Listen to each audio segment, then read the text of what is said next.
Shalom, peuple de Dieu. Je m'appelle Jenny. J'habite en Australie. Excusez-moi, je ne parle pas français.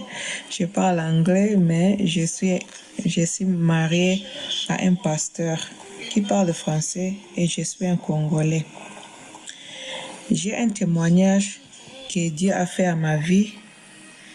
Malgré que je suis la femme de pasteur, j'ai porté des trucs de jézabélisme. J'ai porté les pantalons, avec les trucs, les collants, les mèches, les maquillages, tout ça.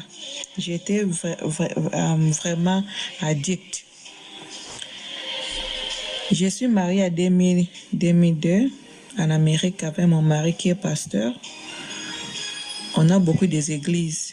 On a établi beaucoup d'églises en Amérique et après on a établi d'autres en Australie. Nous sommes comme un missionnaire.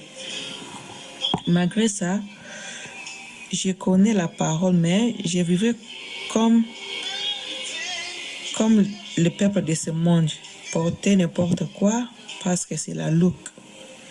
Mais un jour, j'ai reconnu une dame. Elle m'a dit, Dieu t'appelle en ministère, mais tu vas faire un effort de laisser tous ces trucs que tu portes, les collants, les maquillages, tout ça. J'ai dit, et un jour, elle me prêchait toujours. Après un jour, j'ai laissé tous ces trucs. J'ai changé comment je parle, comment je m'habille, tout ça. Après, j'ai encore rentré à porter ces trucs de jézabélisme. Beaucoup des années, j'ai continué à faire les mèches, se maquiller, tout ça. J'ai voyagé en Amérique, Australie. Je venais en Australie après 3 ans, je pars en Amérique, je viens encore. C'est comme ça. En 2020, en mars, quand on a quitté un autre état, on a mouvé ici avec mon mari et les enfants. J'ai parti au travail, un boulot. J'ai rencontré une fille, elle s'appelle Linda.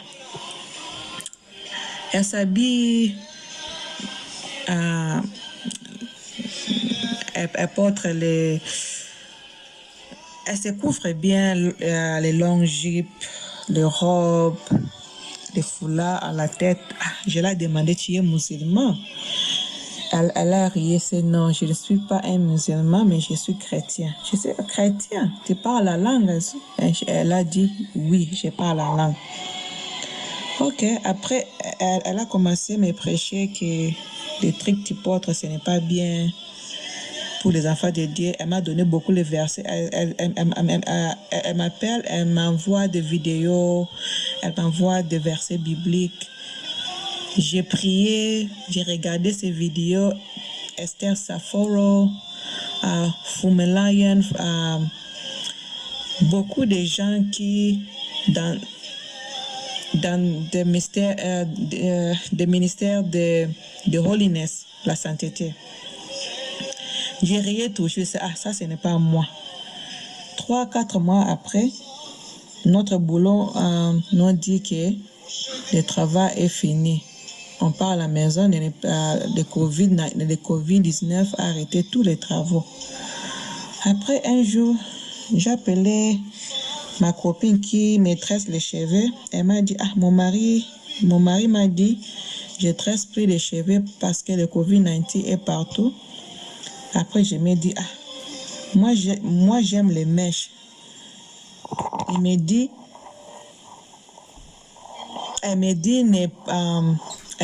elle ne peut pas me tresser les cheveux. Qu'est-ce que je vais faire? J'ai laissé ma cheveux naturelle. Je mettais seulement le lipstick, le maquillage, tout ça. Après, chaque fois, je prie, je sens à mon cœur que tout ce que je fais, ce n'est pas bien. Mais ça me fait comme la guerre en moi-même. J'ai prié toujours. La sœur Linda m'envoyait toujours des vidéos, les témoignages des autres. Elle m'envoyait des SS Safaro. Elle m'envoyait beaucoup de vidéos. Après, j'ai parti moi-même YouTube. J'ai commencé à rechercher la sainteté, les filles qui a stoppé le jézabélisme, qui est venu à la sainteté. Après, j'ai vu Jésus revient TV. J'ai commencé à regarder ces vidéos-là. J'ai dit, c'est bien. D'autres sœurs qui étaient païens, maintenant, ils sont chrétiens. Ça c'est bien, ça c'est joli. J'ai regardé ces vidéos chaque jour. Après, j'ai un convaincu que j'appelle à ce ministère, mais je n'ai pas le numéro. J'ai regardé toujours les vidéos, je pars au travail, je regarde des vidéos, je pars au travail, je regarde ces vidéos. Un jour, j'ai appelé la dame Linda. Je sais, je ne connais pas, mais je sens que j'arrête tout ce que je fais. Elle me dit, Jésus te dit, tu arrêtes. Après, j'ai prié, j'ai commencé à pleurer. J'ai senti quelque chose entre de moi qui me dit, jetez tous tes habits, jetez tous les pantalons, jetez tous les mèches, tout. J'appelle encore la sœur, elle riait. Je dis, aujourd'hui c'est ton jour, Dieu te parle. Je lui ai demandé pourquoi tu ris. Je sais, parce que j'ai prié pour toi chaque jour, depuis mars, que le Seigneur te touche. Tu laisses tous les trucs là. Après, j'ai commencé à jeter, j'ai vidé ma garde-robe, j'ai vidé tout. J'ai mis tout à la poubelle. Mais j'ai beaucoup de bijoux, les bijoux en or, en diamant. Moi, je débarrasse de tous ces bijoux. Après, quand j'ai jeté tout, je n'ai plus les habits à porter. Je cherche les habits partout. Tous les magasins sont fermés. En Australie, tout est fermé. Tout est fermé. J'ai pris toujours. Après, un jour, Dieu me dit encore, tu changes ma créature. J'ai dit, comme je change ta créature, les produits que tu utilises. J'utilise quelques produits hydroquinone pour ma peau parce que j'ai, on appelle ça en anglais eczéma. Quand je pars chez les docteurs, ils me donnent des hydroquinone 1%, mais 1% ne fait rien. Je pars à l'histoire des Africains qui me donnent 2% qui m'aident pour la peau. Après ça, j'ai prié, j'ai tout jeté. Après, j'ai dit, quoi encore, Seigneur, qu'est-ce que tu veux dans moi? Et c'est donne-moi ton cœur. Je veux que tu me donnes ton cœur. Tu enlèves tout agenda dans ton cœur, que tu vas travailler pour le monde, tu vas faire ceci, faire cela, tu me donnes ton cœur. J'ai fait tout ça, j'ai jeté tout, j'ai donné mon cœur 100%. Et j'ai débarrassé tous les bijoux. J'ai débarrassé tout. Après, j'ai cherché votre prix, un numéro à votre ministère. Et j'ai appelé. Après, j'ai vu quelqu'un m'a envoyé les trucs, les noms. Il s'appelle Évangéliste Silas.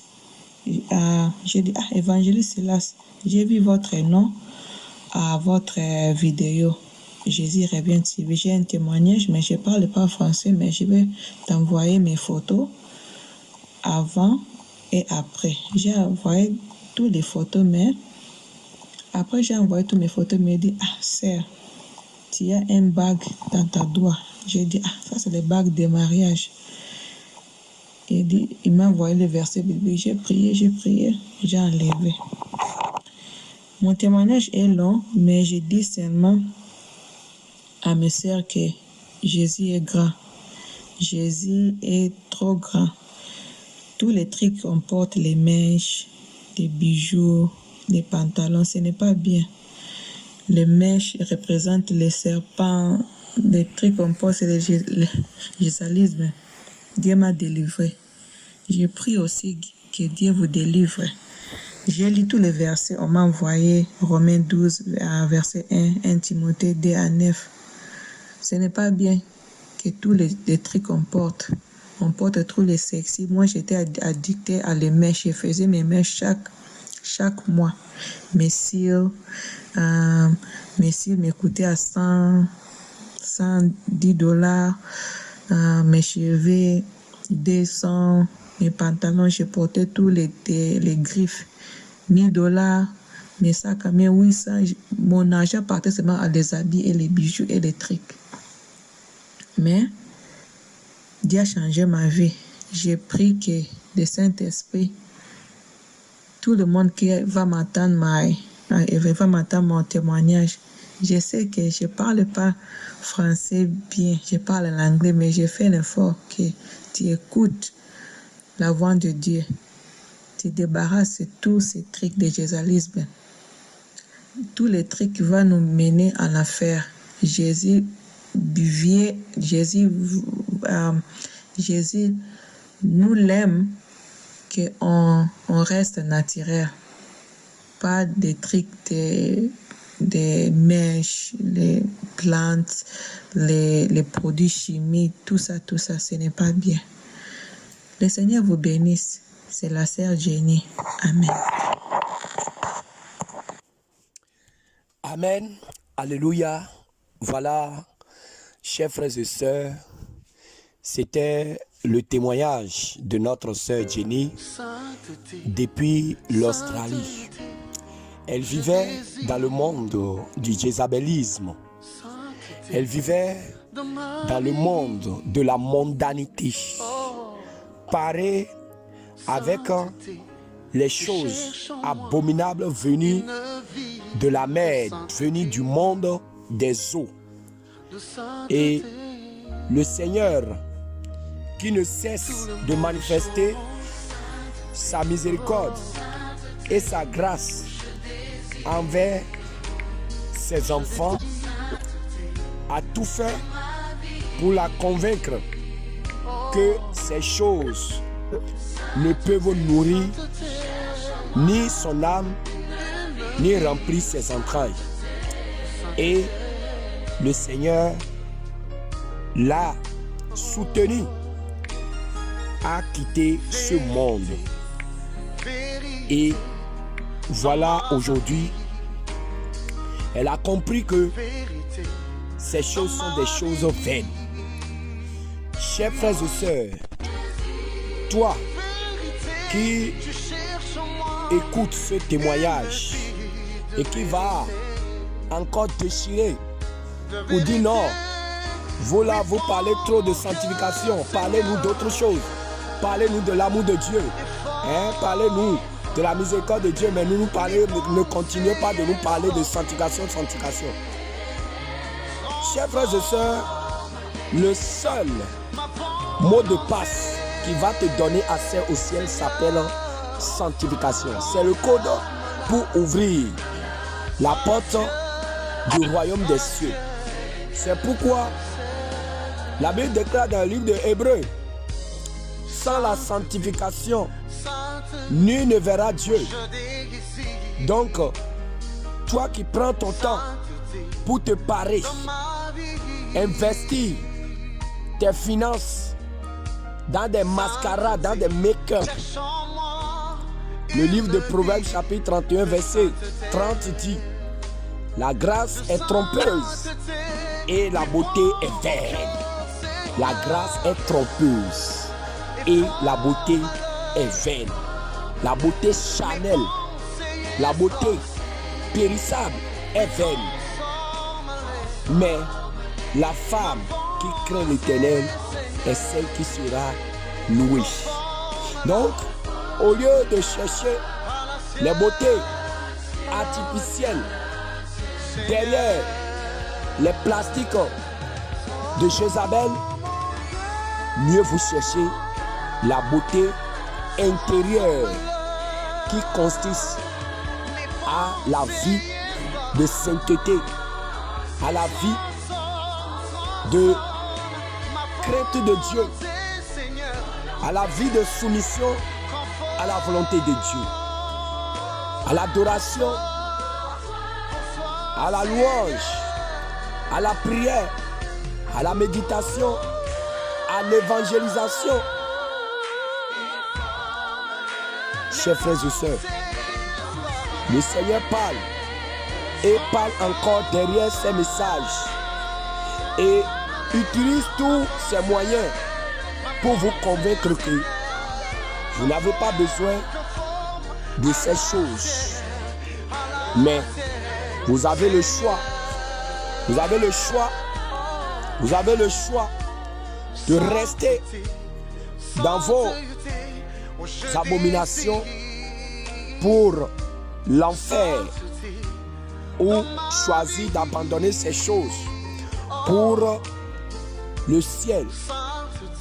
Dans Romains 12, verset 1, il est écrit: je vous exhorte donc, frères, par les compassions de Dieu, à offrir vos corps comme un sacrifice vivant, saint, agréable à Dieu, ce qui sera de votre part un culte raisonnable.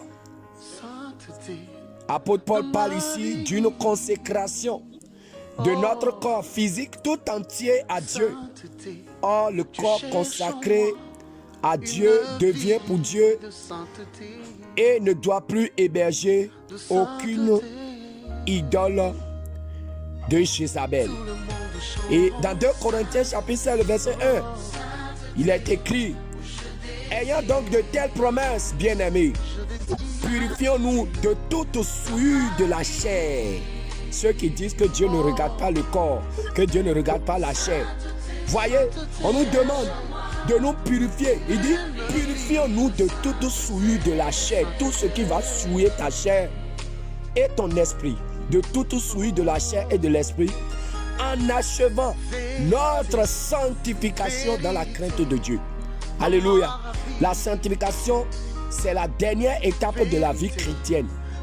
Quand tu t'engages dans le Seigneur, la dernière chose pour laquelle tu dois te donner et te consacrer, c'est la vie de la sanctification.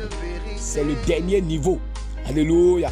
C'est pourquoi l'apôtre Paul, dans ce verset, met un accent particulier sur notre corps, sur ce que nous devons offrir à notre Dieu. Notre corps physique qui doit refléter l'image d'un enfant de Dieu, et notre corps intérieur qui est notre esprit, notre âme, qui doit aussi refléter l'image d'un enfant de Dieu qui marche avec Christ. Et dans le livre de Tite, chapitre 2, le verset 3, il est dit, apôtre Paul disait à l'endroit de Tite, dit que sont finis. Les femmes, Les temps sont finis. alléluia, les femmes âgées doivent aussi avoir l'extérieur Les temps sont finis. qui convient à la sainteté. Sont finis. L'extérieur qui convient à la sainteté. Chers frères et sœurs, si Dieu ne regarde pas l'extérieur, pourquoi apôtre Paul pourrait parler encore en demandant aux femmes âgées, c'est-à-dire les femmes qui sont déjà en Christ et qui savent que le Seigneur n'aime pas ces choses-là, doivent donner le bon exemple aux nouveaux venus, aux nouveaux convertis, ceux qui sont déjà dans l'église avant doivent donner le bon exemple. Alléluia. Quand on parle de femmes âgées ici, c'est pas âgées en âge, mais c'est âgé en expérience. Celui qui vient dans le Seigneur, tu as fait 5 ans, 10 ans dans l'église et tu continues de mettre des plastiques de Jézabel sur ta tête. Comment est-ce que celui qui est venu demain, celui qui est venu hier, va savoir que on ne doit pas mettre ces choses-là? Donc toi, femme, qui a déjà fait 5 ans, 2 ans 3 ans dans l'église et tu continues de mettre ces choses, sache que tu es une pierre d'achoppement pour les nouvelles âmes qui vont venir. Parce que si dans votre église, vous négligez ces choses, les nouvelles qui vont venir vont vous copier. Et ça va donner l'image que nous voyons aujourd'hui dans les églises de la voie large. C'est pourquoi le Seigneur veut que les femmes responsables, les femmes âgées donnent déjà le très bon exemple pour éduquer les nouvelles âmes converties. Alléluia. Chers frères et sœurs, je vous le dis en vérité, les temps sont finis et notre Seigneur Jésus-Christ prépare son peuple à l'enlèvement. Et cette préparation, c'est rien que à travers le dépouillement des choses du monde, le débarrassement des choses du monde, l'abandon total des choses mondaines, des choses de Jézabel qui ne nourrissent ni vos âmes, ni remplissent vos entrailles. Et pour finir, je rappelle à tous que ceux qui continuent de remettre à demain leur dépouillement, ils disent non, je vais me marier d'abord avant de me dépouiller, sinon les hommes ne vont pas s'intéresser à moi. Non, moi, oui, je vais me parer un peu pour mon mari, sinon mon mari va sortir pour aller chercher les prostituées dehors. Si je ne porte pas les mèches, si je ne mets pas les rouges à lèvres, mon mari ne va pas s'intéresser à moi, mon mari va aller chercher dehors. Hey, je te dis en vérité, un grand jour arrive où ton mari ne pourra pas te sauver, où rien ne pourra te sauver. Les choses les raisonnements que tu te donnes, ces raisonnements seront pour toi de la gangrène qui va ronger ton âme. Je te le dis en vérité. Et je vous dis, il y a une prophétie dangereuse qui attend tous ceux qui ne veulent pas se débarrasser de ces choses au moment où ils entendent ce message. Voici dans Ézéchiel chapitre 7, le verset 19 à 22. Voici ce qui va arriver, qui est annoncé par le prophète Ézéchiel. Vous les femmes à qui on vous demande de vous débarrasser des make-up, des rouges aux lèvres, des vernis, des faux ongles, des faux cils, et vous remettez toujours à demain.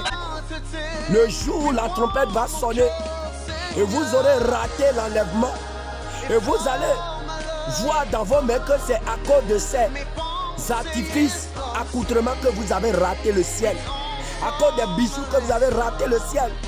Ce jour-là, qu'est-ce qui va se passer? Ézéchiel chapitre 7, le verset 19 déclare: ce jour, ils jetteront leur argent dans les rues et leur or, c'est-à-dire bijoux, mèches, perruques, rouges aux lèvres, faux cils, faux ongles, collants, pantalons féminins, mini-jupes, vernis, gros talons, bagues de mariage, goumettes et autres, sera pour eux un objet d'horreur. Le jour où la trompette va sonner et vous allez rater l'enlèvement à cause de ces choses-là. Quand vous allez regarder ces choses, ça va paraître une abomination dans vos mains. Les démons cachés derrière ces choses-là, vous allez les voir clairement avec vos yeux.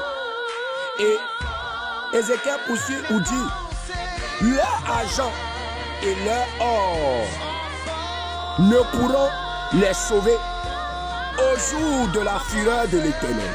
Le jour où le Seigneur va se venger de vous, parce que pendant longtemps il vous demande de vous débarrasser de ces choses et vous refusez. Le jour où il va prendre la revanche, ce jour-là, vous allez voir. C'est de ça il dit: ces choses ne pourront les sauver au jour de la fureur de l'Éternel. Ils ne pourront ni rassasier leur âme ni remplir leurs entrailles, car c'est ce qui les a fait tomber dans leur iniquité. Nous sommes toujours dans Ézéchiel 7, verset 19 à 22. Le fait d'avoir apporté ces choses, il est clair ici que ces choses ont fait que vous avez péché contre l'Éternel. Le fait d'avoir mis des bijoux sur ton corps t'a conduit dans l'iniquité, t'a conduit à pécher. Ces choses constituent un piège que l'ennemi a tendu pour ton âme. Et tu es tombé dedans à cause de toutes les publicités qui se font derrière ces choses à travers la télévision. Je te dis, ce jour, le Seigneur va venger ta rébellion et tu ne t'en sortiras pas. C'est ça, on te dit, c'est ce qui les a fait tomber dans leur iniquité. Ils étaient fiers. Ils étaient fiers de leur magnifique parure. Ils étaient orgueilleux, remplis d'orgueil à travers ces artifices. Mais ils sont désolés. Ils sont désolés du naturel de Dieu, mais ils étaient fiers de leur magnifique parure. Et ils en ont fabriqué les images de leur abomination, de leurs idoles. C'est pourquoi je la rendrai pour eux un objet d'horreur. Je la donnerai en pillage aux mains des étrangers et comme butin aux impies de la terre afin qu'ils la profanent. Je détournerai de ma face et l'on souillera mon sanctuaire.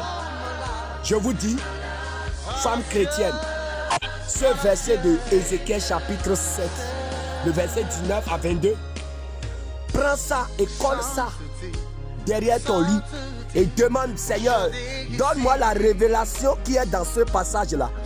Et tu vas voir que ce passage parle du châtiment de Dieu, du danger, du malheur qui t'attend. Toi qui refuses d'enlever ces choses, le malheur qui t'attend.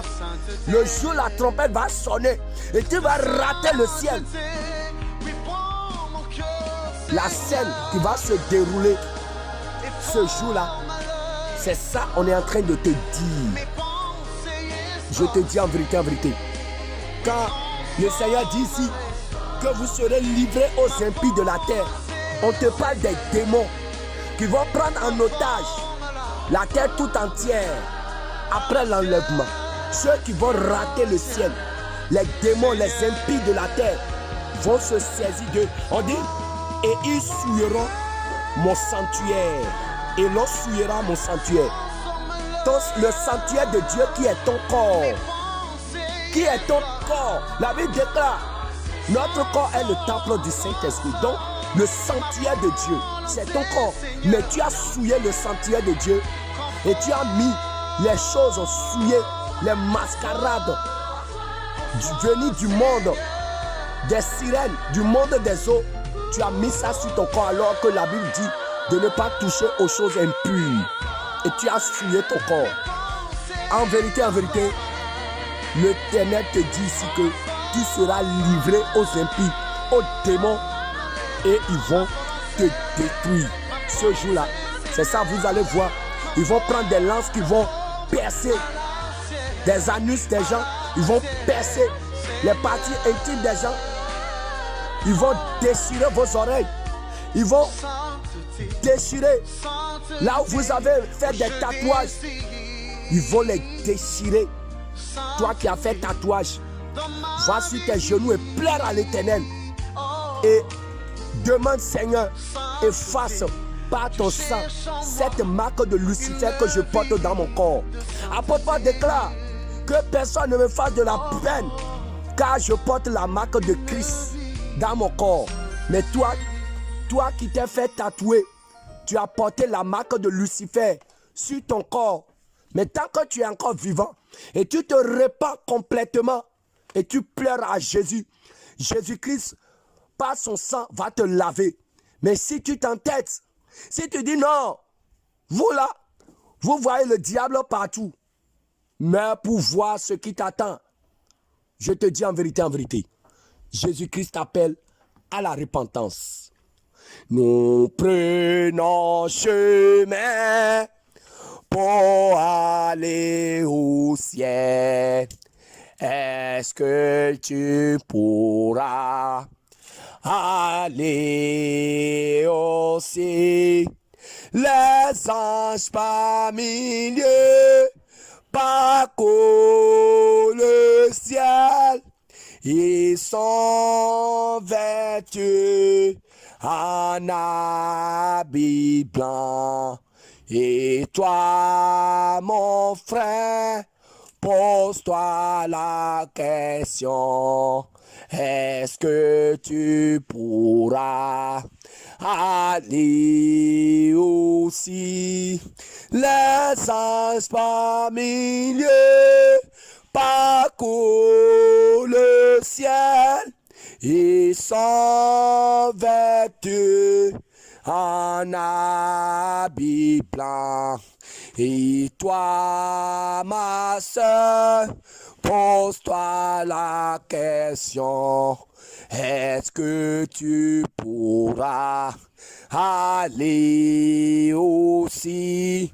Et toi, voleur, pose-toi la question. Est-ce que tu pourras aller aussi? Et toi, menteuse, pose-toi la question. Est-ce que tu pourras aller aussi? Et toi, Jézabel, pose-toi la question. Est-ce que tu pourras aller aussi? Et toi, hypocrite, pose-toi la question. Est-ce que tu pourras aller aussi? Les anges par milliers parcourent le ciel. Ils sont vêtus en habit blanc.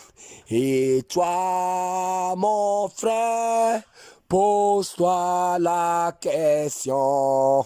Est-ce que tu pourras aller aussi? Nous prenons chemin pour aller au ciel. Est-ce que tu pourras aller aussi? C'était votre bien-aimé, l'évangéliste Jean Gracien pour le groupe Jésus revient.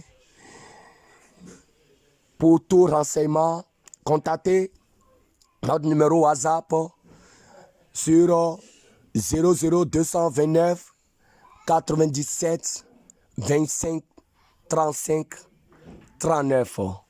Que toute la gloire soit rendue à notre Seigneur Jésus. Et mettez de l'ordre dans votre vie, car la trompette va sonner bientôt. Shalom, shalom, shalom. Merci.